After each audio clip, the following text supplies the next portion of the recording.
Salut Karel, et je crois que c'est Clairette qui doit faire l'entretien, ou John, ou je ne sais plus. C'est l'anarchie aujourd'hui. Bon sang, ça sent la fin des JO, hein. Salut. Salut Carré. Clairette, si tu es partante, n'hésite pas, vas-y. Ouais, bah écoute, pourquoi pas. Allez, je me lance. C'est parce que John il a peur de moi, c'est pour ça. Ouais, Karel me fait, ouais, j'ai très très peur et j'ai surtout peur de râler. Donc du coup, non. Ouais. Voilà, c'est ça. J'avais bien senti que t'avais peur. Moi, je suis courageuse, tu sais, j'y vais, je fonce. Ok. Karel, t'es déjà venu du coup sur le live épistémique de Oui, oui, Russell? oui, je connais. T'es un habitué, alors que moi, c'est la première fois que je suis là, donc t'en sais plus que moi. Ah non, non, non, tout va bien. Il n'y a pas de niveau. Ouais, du coup, le principe de l'entretien épistémique. Oui, oui, je connais bien. Ok. Ça va, t'as passé une bonne journée? Oui, oui, j'ai passé une bonne journée. Je vais essayer d'exposer mon point de vue sans cibler de personne. Ok, ok. Eh ben, écoute, ouais, si tu veux me dire un petit peu ce que tu as envie de défendre comme affirmation en rapport avec le thème qu'ils ont choisi ce soir, vas-y, je t'écoute. Ouais. Euh, alors, ça sera pas forcément autour des médailles, mais plus autour de la râlerie française. Ouais, Donc, j'imagine que je suis dans le sujet. carrément. Euh, En fait, j'ai l'impression que il y a des gens qui ont un fonctionnement par défaut à vouloir râler ou être en opposition ou à trouver des responsables de leur mal-être Mm. euh, en, en ayant comment vous dire en étant abreuvé de messages au quotidien. C'est-à-dire en gros comment des gens d'un pays vont voir les Français, ils vont le voir dans le prisme de ce que la télé pourrait propager dans le reste du monde. Et donc moi je Mm. pense que certaines personnes, certains Français euh, ont cette capacité à être comme une éponge de ce qui va être diffusé en continu à la télé. Mm. Et je trouve que c'est très d'actualité puisqu'on se rend compte que progressivement en France, il y a eu des chaînes propagandistes, on va dire, Mm. d'idéologie haineuse et qu'on est en train de plus en plus légiférer par rapport à ça. Et donc, je trouve que c'est quelque chose qui est enfin, je sais pas comment dire, c'est quelque chose qui est formateur, en gros, qui va formater le cerveau des gens en écoutant que des médias haineux. À un moment Mm. donné, on devient râleur, quoi. Ok, ok. Alors j'ai une petite précision à te demander. Est-ce que tu penses que les Français sont râleurs parce qu'on se conforte à l'idée que les étrangers ont de nous parce que les médias étrangers nous présentent comme râleurs? Ou alors est-ce qu'on est râleur parce que nos propres médias disent qu'on est râleur? Ouais, ça serait plus sur la deuxième, Ok. c'est-à-dire en gros, je pense qu'on dit de nous, ou qu'on se dit nous, que nous sommes râleurs, mais que potentiellement on ne tient pas compte d'une certaine majorité silencieuse qui ne l'est pas. C'est Hum. ça que je voulais dire. Ouais, ok, d'accord. Donc, tu penses que si les Français sont râleurs, si je résume ton propos, Oui. c'est en partie, alors tu me diras à quel degré, mais en tout cas, c'est parce que les médias, les chaînes d'information, bah, nous présentent comme tels, où on est abreuvé de messages négatifs au quotidien, on cherche des coupables, on est en opposition tout le temps, et donc ça déteint sur le fait qu'on devienne vraiment des râleurs, quoi. Ouais, c'est ça. C'est-à-dire que du coup, après, et puis les réseaux sociaux, c'est un peu pareil, et du coup, après, on s'affiche sur des espaces publics et en disant la France va mal, regardez, il y a plein de problèmes. De toute façon, je vais quitter la France, je vais aller dans un pays où ça va mieux. Ouais. Voilà, des trucs comme ça. Donc, Comme Chris disait il y a 2 secondes, là, c'est ça, t'as écouté? oui, c'est exactement ça, pourquoi je suis monté. Ouais. Ok, ça marche. Mais Euh, le paradoxe est assez impressionnant puisque quelqu'un qui va avoir ses idées personnelles qui vont se confirmer par rapport à ce qu'il voit à la télé ouais, et par ouais, rapport à ce qu'il écoute au niveau politique, au niveau idéologique, ouais. euh, le raisonnement final de certains, c'est de dire je vais quitter la France. Et quand ils veulent quitter la France, eh ben après, ils nous exposent les pays où il n'y a pas ces idéologies-là, en fait. Enfin, c'est un Mm, peu. ouais. Voilà. Mais bon. C'est-à-dire qu'on a tellement cette image négative de la situation française qu'on se dit je vais aller ailleurs en pensant qu'ailleurs ça sera mieux, alors que peut-être pas. C'est ça que tu me dis? Euh, non, enfin, pardon, je me suis mal exprimé. En fait, l'exemple de dire je vais partir de la France parce que je me sens pas bien, c'est dur, il y a plein de trucs qui vont pas, etc. Et mettons, je vais choisir de partir en Espagne parce que ça va mieux, entre guillemets. Mm, Euh, En fait, il y a une mauvaise analyse de pourquoi ça va mieux. Parce qu'en fait, la résolution de pourquoi ça va mieux en Espagne, c'est parce que il y a eu des prises de position idéologiques, politiques et culturelles qui sont à mm. l'opposé de ce que les haineux valident comme idée, en fait. C'est ça que je veux dire. D'accord. Ah ouais, je comprends. Donc, si je comprends ce que tu me dis, en Espagne, on a une politique qui n'est pas celle qu'on trouve en France, qui est une politique qui serait plutôt inclusive ou d'ouverture aux autres, quoi. En France, on a peut-être une politique qui va moins dans ce sens-là, et parce qu'on râle. Donc, du coup, effectivement, on se trompe de cause en disant je vais trouver la terre plus verte à côté. Enfin, ouais, je vois ce que tu veux dire. J'ai un peu de mal à le reformuler, mais Non, non, j'ai très bien compris. ok. Ok, alors du coup, donc ton idée c'est qu'on est des râleurs parce on est abreuvé par les médias qui nous vendent cette image-là. Euh, Tu penses que combien tu te situerais toi sur une échelle entre 0 et 10? 10, on est vraiment très influencé par les médias qui font de nous des gros râleurs. Et 0, les médias sont absolument pas négatifs, au contraire, on passe les Télétobies tout le temps et du coup on est, tu vois. Qu'est-ce que tu te mettrais où toi sur l'échelle? Je vais Euh, prendre un exemple, ques- mais Question difficile.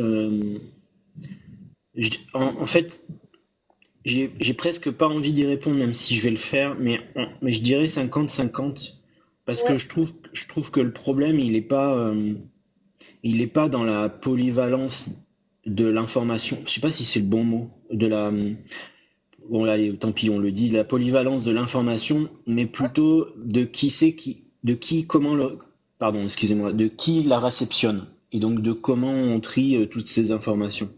Et, et ça, c'est un souci, c'est-à-dire, est-ce qu'on est capable d'arrêter de regarder Hanouna H24, hmm, tous ensemble? ouais, Est-ce qu'on est capable de regarder des choses qui vont nous aiguiser, je sais pas moi, l'esprit critique, et donc du ouais, coup d'écouter un peu plus les autres, quoi.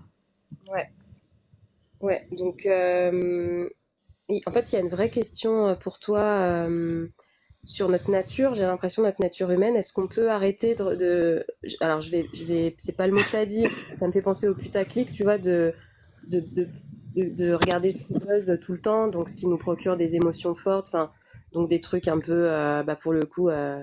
Ou Hmm. qui peuvent nous mettre en colère, etc. Est-ce qu'on est en capacité de faire ça ou est-ce que, bah, en fait, non. Nous, les êtres humains, c'est ça qui buzz et donc on sera toujours abreuvé par ce genre d'informations, quoi.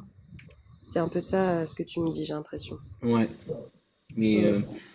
moi je pense que enfin je vais le redire d'une autre manière, mais moi je pense qu'il y a un nombre pas non, c'est pas ça que je veux dire. En fait, moi je trouve que les râleurs c'est une minorité et je trouve qu'on n'entend pas assez les gens euh, qui ont des choses intelligentes à dire ou des gens qui potentiellement écoutent beaucoup et ont des pensées intérieures intéressantes.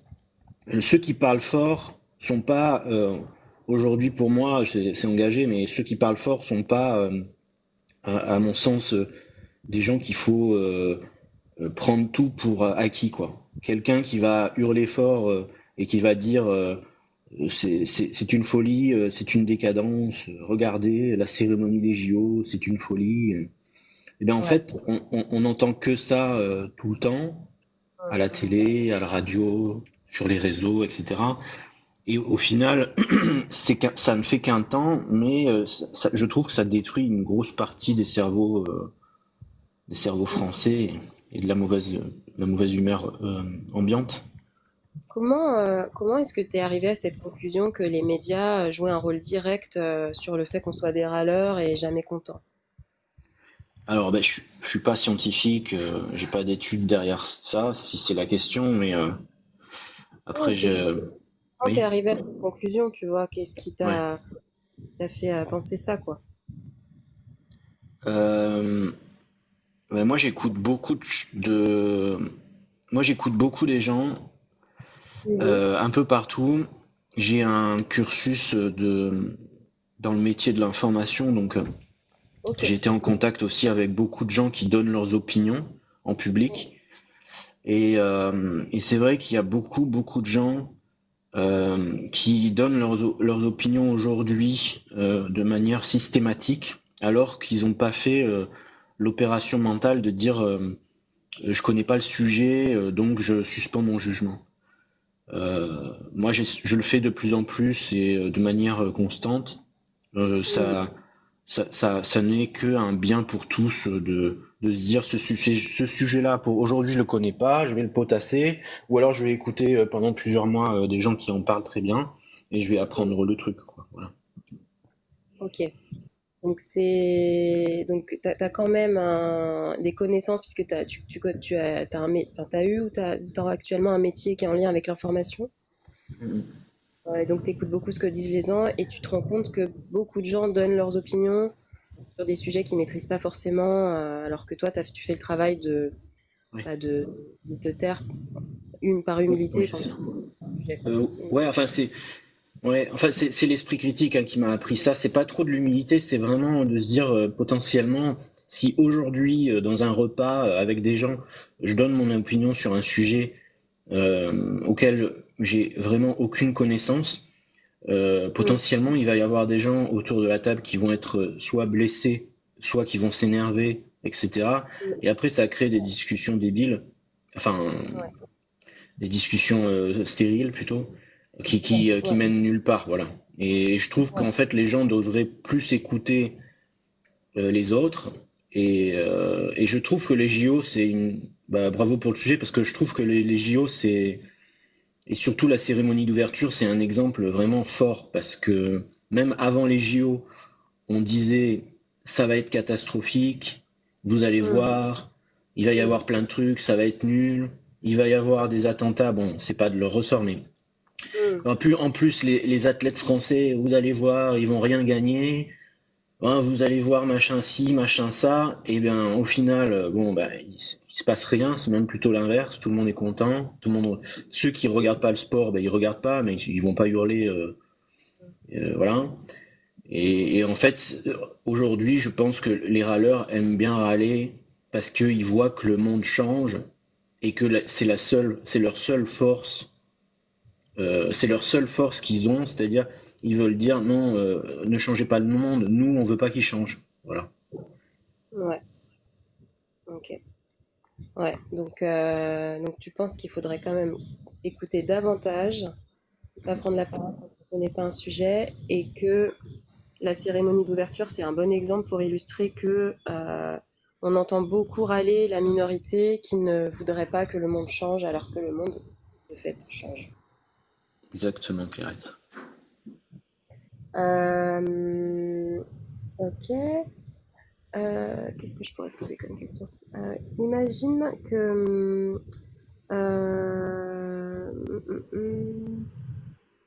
est-ce que, tu vois, si par exemple je te disais, bah moi je connais un pays, peu importe lequel, où on a aussi des médias qui abreuvent la population d'informations qui font peur, euh, voilà, avec les étrangers qui nous envahissent, ou tu vois, des trucs comme ça, voilà.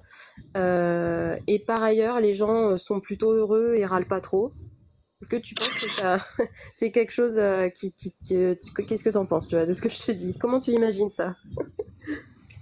Ben écoute, je serais quand même surpris, Ouais, ouais. mais comme d'habitude, j'aimerais voir quoi pour le coup, pour de vrai exactement, et écouter un peu comment c'est fait. Mais après, je comprends le- l'image, Ouais. mais au niveau pragmatique, je me dis que là, je pense que c'est pas possible. Mais bon, je pense que une société, tu vois, c'est encore une sorte d'éponge, Mm. euh, et que et que chacun a son train-train, a sa vie, a ses habitudes, et que beaucoup de gens survolent tous les sujets, Mm. et se forcent à se positionner. Et je pense que des réseaux sociaux ont accéléré ça. Ouais. Il Mm. faut absolument donner son point de vue, quitte à choquer Ouais. et à déboussoler des gens. Mais bon. Et dans quelle mesure le fait que tout le monde peut s'exprimer comme on le voit aujourd'hui sur les réseaux n'est pas un reflet de la liberté d'expression et donc une bonne chose? Euh, ouais, ouais, la liberté d'expression, elle est déjà présente, puisque n'importe qui peut créer un espace de parole. Mais après, je suis un peu carré par rapport à ça, mais il y a quand même des cadres de loi, il y a quand même Mm. des valeurs morales et sociales qui sont là. Donc du coup, c'est vrai qu'en soi, il y a une liberté de parole, mais le fait de dire, tu sais ce que tu as dit, je vais ouvrir un live sur TikTok et je vais écrire, il y a trop d'immigrés, cassez-vous. Ben, en fait, ça Ouais. reste pour moi, en plus d'être illégal, ça reste pour moi quelque chose de blessant pour des gens. Donc c'est complètement, Mm. enfin, moi, la liberté d'expression, je la mets en dessous de toutes les autres valeurs, quoi. Voilà. Ouais, ouais, je comprends. C'est-à-dire que si on emploie la liberté d'expression, mais qu'on tient des propos racistes ou peu importe, mais en tout cas qui blessent un groupe de personnes, bah, pour toi, c'est pas OK, quoi. Ouais, voilà, c'est ça, parce que en France, le débat de la liberté d'expression, il est intéressant, mais ça peut être très malvenu quand tu sais que dans le monde, il y a des pays qui ont même pas, il y a des gens qui sont dans des pays qui n'ont même pas le droit de parler publiquement. Donc, Mm. on a la liberté d'expression, mais au fur et à mesure de laisser une totale liberté, on sait qu'une totale liberté va vers une oppression constante. Donc, il faut un cadre de loi dans une liberté. Ouais. Je vais peut-être te poser une dernière question. Enfin, je pense que tu m'as peut-être un peu répondu, mais malgré tout, je m'interroge. Tu Pas me de souci. disais en début d'entretien que tu étais à 50-50. Donc, c'est-à-dire que, alors si je me rappelle de l'échelle que je t'ai donnée, 0, les gens sont pas du tout influencés par les médias, et même si les médias sont très Ah oui, anxiogènes, tout va très bien. Et 10, effectivement, les gens sont très râleurs et déprimés parce que les médias oui. sont très fun. Qu'est-ce qui pourrait faire baisser ton échelle? Tu vois, t'es à 5 sur 10, qu'est-ce qui pourrait t'amener à 2 sur 10, par exemple, tu vois, où tu te dis, en Ouais. fait, l'influence des médias diminue. En fait, c'est bien que tu me reposes la question parce que du coup, je voulais dire un truc que j'ai oublié, donc ça va à la fois répondre et étayer ce que je voulais dire. En gros, pourquoi j'ai mis 50-50? C'est parce que je considère que le problème vient des gens en fait et de la manière dont ils trient les informations. C'est-à-dire que si demain, euh, je sais pas moi, on enseigne un peu plus, beaucoup plus l'esprit critique aux jeunes enfants de CM1, CM2, et que c'est des programmes qui suivent après sur l'enseignement supérieur, je reverrai Mm. ma note. Tu vois, je reverrai ma note. On pourra se dire, on a des médias qui diffusent des contenus qui sont engagés de tel ou tel côté, mais en soi, devant les médias, il y a des gens qui réfléchissent par eux-mêmes, quoi. Ouais, ouais, je comprends ce que tu veux dire. Donc, c'est-à-dire que si demain, tous les Français, Françaises ont eu des cours d'épistémologie à l'école, comprennent la méthode scientifique et sont capables de comprendre les infos qu'ils reçoivent et de les trier, enfin, de faire un Ouais. travail dessus, ouais, peut-être ça te fera réviser ton opinion par rapport aux médias. exactement. Ok. Ok. Bah écoute, je pense que pour moi c'est bon. Est-ce que ça te va si on s'arrête là? Pas de souci, Clairette, merci beaucoup. Cool, bah merci à toi. Ça va? Comment tu t'es senti pendant l'entretien? Oh là là, j'ai eu peur, hein. T'as vu, je gueule tout ça, hein. Ouais. Non, non, tout va bien, c'était nickel. Merci. Ok. Est-ce que tu veux savoir mon opinion ou pas? Ah, normalement, j'ai pas besoin de le savoir, mais si tu veux le partager, je serais content de l'écouter, mais Je m'interroge de savoir est-ce que t'as une idée de ce que je pense? Est-ce que ça s'est perçu, tu vois, dans ma prise de parole? ouais, j'ai une idée, ouais. Est-ce que tu veux bien me dire ton idée, s'il te plaît? Ah non, non, c'est à toi de l'exposer si tu veux l'exposer. Je vais pas mettre La des vérité, intentions. la vérité, Karel, c'est que je suis totalement d'accord avec toi. Mm. Mais voilà, je me suis souvent fait cette réflexion qu'on devrait, que comment dire, l'esprit critique, ça devrait être une matière à l'école comme les maths ou le français. Enfin, ça devrait être un pilier dans la façon dont on éduque les enfants et les adolescents, quoi. Et ça Ouais, changerait beaucoup de choses. oui. Ouais, Ouais, c'est une voilà. secte pour endoctriner les mômes. Faut arrêter avec l'esprit critique. C'est une secte qui vont endoctriner les mômes. Arrêtez ça tout de suite. Bah écoute, il y en a d'autres qui le font, donc chacun son tour. Voilà, faut laisser la place aux nouveaux, tu vois. J'ai le droit d'être un chef de secte, hein. Mm.